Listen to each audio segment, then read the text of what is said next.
Hello दोस्तों, tricks for all students में आप सभी का एक बार फिर से स्वागत है। दोस्तों, आज की इस वीडियो में हम राजा राम मोहन रॉय को पढ़ेंगे। काफ़ी डिटेल में हम इनको कवर करेंगे। प्लीज़ वीडियो में एंड तक बने रहना, सारी बातें क्लियर हो जाएंगी। बस वीडियो में आप एंड तक बने रहना। ये लेक्चर 1 है। जितने भी लेक्चर हैं वो सारे के सारे लेक्चर्स एक दूसरे से कनेक्टेड हैं, तो प्लीज़ सभी लेक्चर्स को आप ज़रूर देखना। तो आज की इस वीडियो में मेनली हमारा जो फोकस रहेगा वो थोड़ा सा रहेगा, जो मुख्य मुख्य बातें हैं राजा राम मोहन के बारे में, इसको हम पहले समझेंगे। तो मुख्य मुख्य बातों पर ही आज हम गौर करेंगे। राजा राम मोहन रॉय आधुनिक भारत के राजनीति विचारक, समाज सुधारक और ब्रह्म समाज के संस्थापक के रूप में विख्यात हैं। उन्हें भारतीय पुनर्जागरण का अग्रदूत माना जाता है। कविवर रविंद्रनाथ टैगोर ने उन्हें आधुनिक भारत का सूत्रधार कहा है। देखो दोस्तों, राजा राम मोहन रॉय, इन्हें आधुनिक भारत का राजनीतिक विचारक कहा जाता है। जैसे कि एक पुराना विचारक था ना, जो एक इंडियन पॉलिटिकल थॉट था, पुराना राजनीतिक विचारक, जिसमें बुद्ध, जैन, जो महावीर वगैरह थे, इनको हमने पढ़ा था। ठीक है, जैन धर्म हो गया, बुद्ध धर्म हो गया, ये पुराना राजनीतिक चिंतन है। इसके अलावा मध्यकाल में कई सारे इस्लामिक राजनीतिक चिंतन हमें देखने को मिलते हैं, जिसमें अबुल फजल, बर्नी, ये देखने को मिलते हैं। तो राजा राम मोहन रॉय आधुनिक भारत के, जो मॉडर्न इंडिया था, उसके प्रारंभिक राजनीतिक विचारक माने जाते हैं, समाज सुधारक माने जाते हैं। और इन्होंने ब्रह्म समाज की स्थापना की थी। ब्रह्म समाज वही समाज था जिसका काम, एक संस्था समझ सकते हो, ये वो संस्था थी जिसका काम देश में समाज का सुधार करना था, समाज में जो कुरीतियां थी उसका विरोध करना था। यहाँ तक चीज़ें ठीक है, क्लियर हैं? तो ब्रह्म समाज की इनके द्वारा स्थापना की गई थी। इन्हें ये जो राजा राम मोहन रॉय हैं, इन्हें भारतीय पुनर्जागरण का अग्रदूत कहा जाता है। अग्रदूत का मतलब होता है कि इन्होंने भारतीय पुनर्जागरण की शुरुआत की। शुरुआत का मतलब समझिए दोस्तों। शुरुआत का मतलब समझने से पहले आप पुनर्जागरण को समझो पहले। देखो, पुनर्जागरण का हमेशा ही हम यूरोप के कॉन्टेक्स्ट में अध्ययन करते हैं। यूरोप में क्या हुआ था? पुनर्जागरण का मतलब यही था कि नए विचार आते हैं, जो धार्मिक कुरीतियां होती हैं वो खत्म होती हैं, और उसे ही हम क्या कहते हैं? पुनर्जागरण कहते हैं। अब लोग तर्क वितर्क करना शुरू कर देते हैं। धर्म से संबंधित जो बातें होती हैं, अब उसमें लोग तर्क वितर्क शुरू करते हैं, और ये फिर पुनर्जागरण का टाइम पीरियड शुरू होता है यूरोप में। अब भारत में यही चीज़ थोड़ी लेट होती है। लेट का मतलब है, जब राजा राम मोहन वगैरह का टाइम पीरियड आता है, तो इसी समय पुनर्जागरण की प्रक्रिया, ऐसे विचारक जो जैसे राजा राम मोहन रॉय विचारक रहे हैं, और दूसरे कई सारे विचारक रहे हैं, जिन्हें अभी हम आगे की वीडियोस में पढ़ेंगे, उन्हीं के द्वारा भारत में पुनर्जागरण किया जाता है। अब देखो क्या होता है कि अंग्रेज भारत में अपनी सरकार बना लेते हैं, और इससे यूरोपीय विचार के साथ भारतीय राजनीतिक विचार का संपर्क शुरू हो जाता है। और भारत में एक मध्यम वर्ग हमें देखने को मिलता है। जैसे कि शिक्षा के क्षेत्र में हमें बहुत सारे टीचर, जो अध्यापक हैं, वो देखने को मिलते हैं। डॉक्टर, जो पहले ऐसे मतलब प्रोफेशनली नहीं हुआ करते थे, अब वो वर्ग हमें देखने को मिलता है। चिकित्सक का वर्ग हमें देखने को मिलता है, अध्यापकों का वर्ग देखने को मिलता है, और दूसरे कई लोगों के हमें वर्ग, अधिकारियों के वर्ग देखने को मिलते हैं। तो इससे भारत में एक मध्यम वर्ग की भी शुरुआत होती है। तो ये सारे कारण जो थे वो पुनर्जागरण को बल देने के लिए काफ़ी थे। और ऐसे में बहुत सारे जो राजनीतिक विचारक थे, जैसे कि जिसमें सबसे बड़ा योगदान है राजा राम मोहन रॉय का, तो इन्होंने भी पुनर्जागरण के विचार को काफ़ी बल दिया। अब देखो दोस्तों, पुनर्जागरण का विचार यही है कि पुरानी जो बेकार जो मान्यताएं हैं, जो रूढ़िवादी मान्यताएं हैं, उनका अंत करना। तो इस दिशा में राजा राम मोहन रॉय ने काफ़ी बड़े बड़े प्रयास किए। इसीलिए इनको पुनर्जागरण का अग्रदूत कहा जाता है, कि भारत में पुनर्जागरण की शुरुआत इन्हीं के द्वारा की गई। अब मैं दोबारा से एक बार रिपीट कर रहा हूँ कि भारत में पुनर्जागरण की शुरुआत का मतलब है कि अब भारत में लोगों ने क्वेश्चन करना शुरू किया कि जो हम धार्मिक रीति रिवाज अपना रहे हैं, इसमें कुछ गलतियां हैं, इसमें कुछ चीज़ें हैं जो सही नहीं है। आज के पीरियड में, आज के टाइम पीरियड में कुछ चीज़ें इरेलीवेंट हैं। तो अब ये सारी चीज़ें शुरू हुई। तो राजा राम मोहन रॉय को इसी कारण से, जो रविंद्रनाथ टैगोर हैं, इन्होंने आधुनिक भारत का सूत्रधार कहा है। राजा राम मोहन रॉय आधुनिकता के साथ इसलिए जुड़े हैं क्योंकि उन्होंने मानवीय कार्यकलाप में तर्क, बुद्धि या विवेक की प्रधानता पर बल दिया। उन्होंने मध्ययुगीन अंधविश्वासों और उनसे जुड़ी कुरीतियों पर प्रहार करके भारत को आधुनिक बनने की राह दिखाई। अब देखो दोस्तों, जो राजा राम मोहन रॉय हैं, वो आधुनिकता के साथ हम उन्हें क्यों जोड़ते हैं? अभी शुरुआत में ही हमने कहा कि वो आधुनिक भारत के राजनीतिक विचारक हैं, और रविंद्रनाथ टैगोर ने उन्हें आधुनिक भारत का सूत्रधार कहा। तो हर बार उन्हें आधुनिकता के साथ जोड़ा जा रहा है। ऐसा इसलिए क्योंकि राजा राम मोहन रॉय ने अब तर्क, बुद्धि और विवेक की बात की। इन्होंने बहुत ज़्यादा बल दिया तर्क, बुद्धि और विवेक पर। इन्होंने कहा, जो भी मानवीय कार्यकलाप है, मानव के द्वारा जो भी कार्य किया जाता है, उसमें हमें विवेक का इस्तेमाल करना है, उसमें हमें कोई भी चीज़ की जा रही तो उसमें हमें क्वेश्चन करना है। जो अंधविश्वास थे और जो कुरीतियाँ थी बेकार, ठीक है, उन पर इन्होंने कड़ा प्रहार किया, तो जिससे कि भारत आधुनिक बनने की राह पर चला। देखो, जब पुराने रीति रिवाज खत्म होंगे, अंधविश्वास खत्म होगा, तभी तो एक देश आधुनिकता की ओर जाएगा, मतलब टाइम के हिसाब से अपने आप को चेंज करेगा। तो वो चीज़ें किसने प्रदान करी? राजा राम मोहन रॉय ने, और इसी के चलते उन्हें आधुनिकता के साथ जोड़ा जाता है।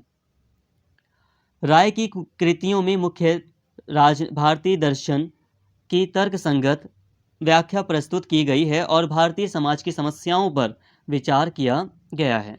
इनके अलावा उन्होंने जो याचिकाएं, पत्र, चौपन्ने यानी कि पैम्पलेट्स लिखे, वे उनके सामाजिक और राजनीतिक विचारों की अनूठी स्रोत सामग्री है। तो फ्रेंड्स, रॉय, जो राजा राम मोहन रॉय हैं, इन्होंने जो जो भी किताबें लिखी हैं, जो भी कुछ लिखा है भारतीय दर्शन के ऊपर, भारत के ऊपर, इंडियन फिलॉसफी के ऊपर, उसमें इन्होंने तर्क संगत व्याख्या देने का प्रयास किया है कि अगर ये कोई मान्यता बताते हैं, ये कहते हैं कि ऐसा ऐसा है, तो उसके पीछे का ये रीज़न देने की भी बात कर रहे हैं।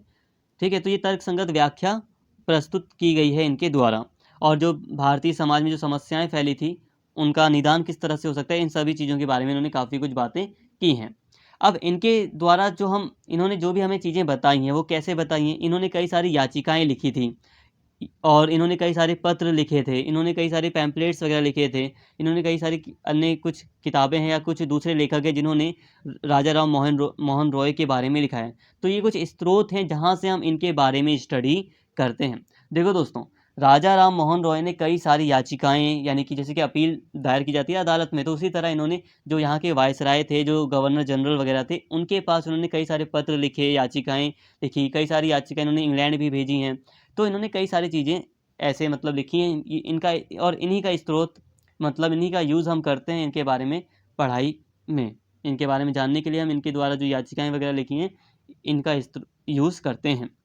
रॉय जिस युग में पैदा हुए, उस युग का भारतीय समाज तर्क शून्य रूढ़ियों और अंधविश्वासों से जकड़ा था। धूर्त और भ्रष्ट पुरोहित साधारण लोगों की जड़ता का फायदा उठाकर अपने शूद्र स्वार्थों की पूर्ति करते थे। रॉय ने लोकहित के प्रति जन चेतना जगाकर इन स्वार्थी तत्वों पर प्रबल प्रहार किया। अब देखिए दोस्तों, यहाँ पे समाज बताया जा रहा है जिस समय राजा राम मोहन रॉय थे, वो समाज बहुत अजीब था। अब अजीब कैसा? आज के समाज से बहुत ही ज़्यादा, जो कड़े प्रतिबंधों वाला समाज कह सकते हो, जिससे जो सामाजिक रूढ़ियाँ थी वो बहुत ज़्यादा प्रबल थी, जो सामाजिक रीति रिवाज थे वो बहुत ज़्यादा मजबूत थे, और अंधविश्वास से ये समाज भरा पड़ा था। तो अंधविश्वास बहुत ज़्यादा था। भ्रष्ट और जो धूर्त पुरोहित थे, उन्होंने जो साधारण जनता है उसको मतलब पूरा बेवकूफ़ बना कर रखा था। जो पुराने रीति रिवाज थे उनका पालन इनके द्वारा कराया जा रहा था, और जो समाज था उसने तर्क करना छोड़ दिया था कि जो रूढ़ियाँ हैं, जो रीति रिवाज हैं, आखिर उसका कॉन्टेक्स्ट क्या है। तो कॉन्टेक्स्ट ये पूछना ही छोड़ दिया था। तो इस तरह अपने समाज में परिवर्तन लाने के लिए राजा राम मोहन रॉय ने काफ़ी प्रबल तरीके से ये जो रूढ़ियाँ थी, पुराने रीति रिवाज थे, इन पर प्रहार किया। रॉय के मन में प्राचीन दार्शनिक विचारों के प्रति गहरा अनुराग, मतलब इनके जो प्राचीन विचार थे उसके प्रति इनका प्रेम इन्होंने दिखाया, परंतु पश्चिमी संस्कृति के प्रगतिशील तत्वों ने भी उन्हें बहुत आकर्षित किया। उन्होंने प्राचीन पाश्चात्य चिंतन का ऐसा मिला जुला रूप विकसित करने का बेड़ा उठाया जो भारत के पुनरुत्थान का संदेशवाहक बना। देखिए दोस्तों, अब भारत का जो प्राचीन इतिहास था, प्राचीन भारत में जो राजनीतिक चिंतन था वो काफ़ी बेटर था। अब देखो क्या हुआ कि मध्यकाल आता है, स्पेशली 7वीं-8वीं शताब्दी के बाद से हम देखते हैं कि भारत में जो पुराने विचार थे, जो पहले राजनीतिक चिंतन वगैरह उभर रहा था, वो खत्म होना शुरू हो जाता है। खत्म मतलब लुप्त हो जाता है। हालांकि उसमें कुछ आगे उन्नति नहीं होती। जैसा कि देखो, हमेशा ये माना जाता है कि आज अगर हम इस मुकाम पर हैं तो आगे 20 सालों में हम थोड़ा ऊंचाई पर होंगे। ठीक है, हमेशा एक इंसान ऊंचाई पर जाता है। तो उसी तरह जो राजनीतिक चिंतन होता है, जो फिलॉसफी होती है, वो भी ऊंचाई पर जाती है। बट इंडिया के कॉन्टेक्स्ट में ऐसा नहीं हुआ। इंडिया में जो प्राचीन फिलॉसफी थी, जो प्राचीन विचार थे, प्राचीन टाइम पर एंशियंट इंडिया में प्राचीन राजनीतिक जो चिंतन था वो काफ़ी अच्छा था। अच्छा मतलब काफ़ी बातें राज्य के बारे में बताई गई थी। कौटिल्य ने कई सारी चीज़ें बताई थी, दूसरे कई सारे विचारक थे जिन्होंने कई सारी बातें की थी। लेकिन धीरे धीरे जैसे जैसे मध्यकाल आता गया, ये चीज़ें लिख और ज़्यादा आगे बढ़ी नहीं, ऊपर से लुप्त और हो गई। मतलब इनमें कोई बढ़ोतरी नहीं हुई भारत के राजनीतिक चिंतन में, बल्कि ये लुप्त हो गया। ये एक तरह से लोगों ने इन्हें देखना ही बंद कर दिया। लोगों को याद ही नहीं रहा कि कौटिल्य का भी कोई अर्थशास्त्र था, कौटिल्य ने भी कोई बुक लिखी थी जिसमें ये बातें कही गई हैं, या दूसरे कई सारे विद्वान रहे हैं भारत में जिन्होंने ये बातें बताई हैं। तो इन सब चीज़ों को मतलब लोगों ने खो सा दिया, और लोग जो पुराने जो रीति रिवाज थे, जो पुरानी जो मतलब पुराने रीति रिवाज जो धीरे-धीरे और भी ज़्यादा कठोर हो गए थे, उन्हीं का पालन कर रहे थे। और समय के साथ ये जो रीति-रिवाज़ थे वो कठोर होते गए और बहुत सारी रूढ़ियाँ इसमें आ गई थीं। अब रॉय ने क्या किया, जो राजा राम मोहन रॉय थे, उन्होंने जो प्राचीन भारत का जो इतिहास था, जो भारत का जो प्राचीन विचार था, राजनीतिक परंपरा थी, उसके प्रति इन्होंने अनुराग व्यक्त किया, मतलब उसके प्रति इन्होंने प्रेम दिखाया। लेकिन जो यूरोप की जो संस्कृति है, जो पश्चिमी जो संस्कृति रही थी, उसके प्रति भी ये आकर्षित हुए। कैसे? क्योंकि जो यूरोप की संस्कृति थी वो भी प्रगतिशील थी, वो भी आगे बढ़ाने वाली संस्कृति थी। इसलिए ये राजा राम मोहन रॉय उसके प्रति भी आकर्षित हुए।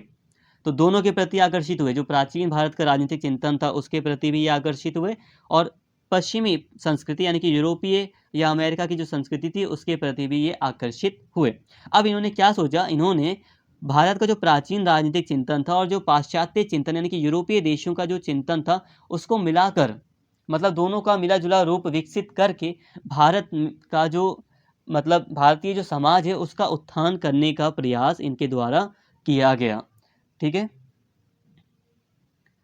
हिंदू धर्म की तर्क संगत व्याख्या के लिए उन्होंने भारतीय दर्शन के अलावा विश्व के प्रमुख धर्मों के मूल ग्रंथों का अध्ययन किया और विश्लेषण किया।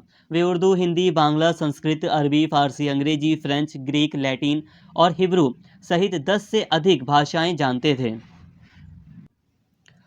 इन सब भाषाओं के प्रामाणिक ग्रंथों को मान्यता देते हुए उन्होंने यह विचार रखा कि मानवीय तर्क बुद्धि, ह्यूमन रीजन ही किसी सिद्धांत की सच्चाई को परखने की अंतिम कसौटी है, चाहे वह प्राचीन हो या पाश्चात्य।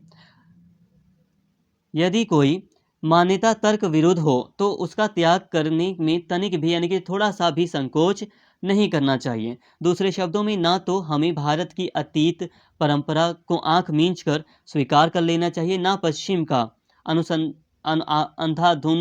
अंधानुकरण ही करना चाहिए। हमें अपने विवेक के सहारे दोनों की जांच करके सबसे उपयुक्त रास्ता अपनाना चाहिए। देखिए दोस्तों, जो राजा राम मोहन रॉय थे उन्हें 10 से भी ज़्यादा भाषाएं आती थी, और उन्होंने कई सारे धर्मों के ग्रंथों का अध्ययन किया था और विश्लेषण किया था, और इन्होंने पाया कि अलग-अलग जो धर्म हैं या जो भी ग्रंथ हैं, हमेशा जहाँ पर जो मान्यताएं रही हैं उन्हें तर्क बुद्धि पर आधारित होना चाहिए। मानव की जो तर्क बुद्धि है उस पर आधारित होना चाहिए, तभी हम उसे सच्चाई पर परख सकते हैं। ठीक है? अगर हमें उसे परखना है कि कोई मान्यता है, कोई रीति-रिवाज है, अगर मानव की तर्क बुद्धि उसे साबित करती है तो वो सही है। ठीक है? अगर मानव की तर्क बुद्धि उसे साबित नहीं कर पा रही, मतलब मानव की तर्क बुद्धि को गलत लग रहा है कोई रीति-रिवाज, तो उसे खत्म कर देना चाहिए। तो इन्होंने कहा कि मानव की तर्क बुद्धि के ऊपर ही जितने भी सिद्धांत हैं उन्हें परखना चाहिए, क्योंकि मानव की तर्क बुद्धि से अच्छा कोई भी साधन नहीं है। इसके अलावा इन्होंने यहाँ पर ये बातें की कि जो भारत का जो प्राचीन इतिहास रहा है, भारत में जो प्राचीन चिंतन रहा है, उसका अंधाधुंध हमें अनुसरण नहीं करना। मतलब कि ये नहीं कि जो प्राचीन भारत में जो नियम वगैरह थे हम उनको पूरी तरह मान लें आज के भारत में, नहीं। हमें सोच समझकर अपनी बुद्धि के अकॉर्डिंग उन बातों को लेना चाहिए जो हमारे लिए आज के टाइम पर सही हैं। इसके अलावा जो यूरोपीय जो संस्कृति है उसमें जो बातें हमें सही लगती हैं, हमें वो चीज़ें अपनानी चाहिए जिससे कि हमारे देश का विकास हो। और हमें एक दिमाग का यूज़ करना है, बस विवेक का, जो हमारी चीज़ हमें अच्छा लगता है, मतलब हमारा दिमाग कहता है कि ये चीज़ें सही हैं, इसके पीछे ये रीज़न दिया जा सकता है इस मान्यता के पीछे, तो ठीक है, और इसके पीछे मान्यता के पीछे नहीं दिया जा सकता रीज़न, तो वो चीज़ गलत है। तो ये सारी बातें हैं।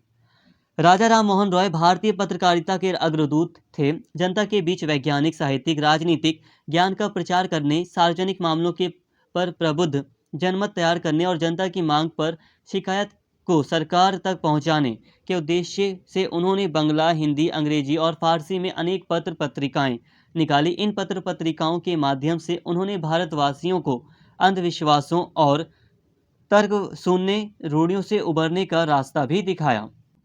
तो फ्रेंड्स, राजा राम मोहन रॉय को भारतीय पत्रकारिता का यानी कि जो पत्रकार वगैरह हैं, जो या जो भारत में जो न्यूज़पेपर वगैरह बिकते वगैरह हैं, न्यूज़ चैनल्स वगैरह हैं, जो मीडिया का जो क्षेत्र है उसमें हम भारतीय राजा राम मोहन रॉय को भारतीय पत्रकारिता के अग्रदूत के रूप में स्वीकार करते हैं। मतलब कि ये पहले व्यक्ति थे जिन्होंने पत्रकारिता पर बहुत ज़्यादा बल दिया। इन्होंने कई सारे मतलब पैम्पलेट्स वगैरह लिखे, लोगों तक सूचनाएं पहुंचाने का कार्य किया। इन्होंने कई सारे पत्र वगैरह लिखे लोगों की शिकायतों से संबंधित, जिन्हें इन्होंने सरकार के समक्ष रखा। तो पत्रकारिता का अग्रदूत इन्हें कहा जाता है। तो बहुत बड़ी चीज़ है ये। और आज हम देखते हैं कि भारत का जो पत्रकारिता है वो कितना ज़्यादा मजबूत हो चुका है। जो मीडिया का जो क्षेत्र है वो कितना ज़्यादा मजबूत हो चुका है। तो यहाँ आपको सारी बातें समझ में आ रही होंगी। आज की इस वीडियो में हमने काफ़ी कुछ बातें की। पूरी एक तरह से यहाँ पे हमने सामान्य परिचय देख लिया कि राजा राम मोहन रॉय से किन बातों से संबंधित हैं, और इनके जो विस्तृत जो सिद्धांत रहे हैं, इन्होंने जो विस्तृत बातें कही हैं, उन्हें हम नेक्स्ट लेक्चर्स में कवर करेंगे। वैसे ये जो वाला जो ये जो फर्स्ट लेक्चर है दोस्तों, वो भी काफ़ी इंपॉर्टेंट है। आप ये मत समझना कि ये सामान्य परिचय था, इसे आप हल्का हल्का समझ लें। यहाँ पर जितनी भी बातें आपको इस लेक्चर में बताई गई हैं, ये आपके काम आने वाली हैं, आप जो नेक्स्ट लेक्चर्स हैं उन्हें समझने में। तो ये वाला लेक्चर काफ़ी इंपॉर्टेंट है, ताकि आप अगले के नेक्स्ट लेक्चर्स को भी समझ सकें। और यहाँ पे जो पॉइंट्स हैं, इनका आप काफ़ी अच्छे से यूज़ कर सकते हैं अपनी आंसर राइटिंग में। तो प्लीज़ उम्मीद करूँगा कि आप इस वीडियो को एक बार नहीं, एक दो बार और देख लेंगे। मतलब ये नहीं कि हल्का हल्का समझ लें, नहीं, हल्का हल्का एक बार समझने के बाद आप इसे दोबारा ज़रूर समझेंगे। तो आई होप दोस्तों यहाँ तक आपको सारी बातें समझ में आ गई होंगी। अगर कोई भी दिक्कत है तो प्लीज़ कमेंट करके ज़रूर बताएं। और अगर आपको वीडियो अच्छी लगी हो तो प्लीज़ चैनल को सब्सक्राइब कर लें और इस वीडियो को लाइक करें, शेयर करें। Thank you.